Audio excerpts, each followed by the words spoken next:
नमस्कार मित्रहो, आपले सर्वांचे केएम व्हिडिओमध्ये सहर्ष स्वागत आहे.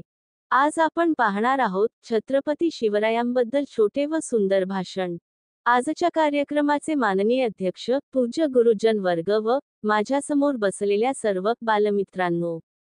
आज मी आपल्यासमोर शिवरायांबद्दल काही विचार मांडणार आहे, ते आपण ऐकावेत हीच विनंती.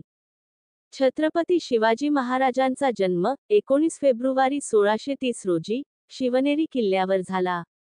त्यांच्या वडिलांचे नाव शहाजीराजे भोसले तर आईचे नाव जिजामाता असे होते. त्यांचे बालपण पुण्यातील लाल महाल येथे गेले. जिजाऊ त्यांना बालपणी रामायण तसेच महाभारतातील वीरांच्या कथा सांगत असत. 1645 रोजी मावळ्यांसोबत स्वराज्य स्थापनेची प्रतिज्ञा घेतली. लवकरच आपल्या साथीदारांसह तोरणा किल्ला ताब्यात घेऊन त्यांनी स्वराज्याचे तोरण बांधले. यानंतर एकापाठोपाठ एक आदिलशाहीचे अनेक किल्ले त्यांनी जिंकले. त्यानंतर अफजलखान, सिद्दी, शाहिस्ताखान, मिर्झाराजे जयसिंग अशी अनेक संकटे स्वराज्यावर चालून आली.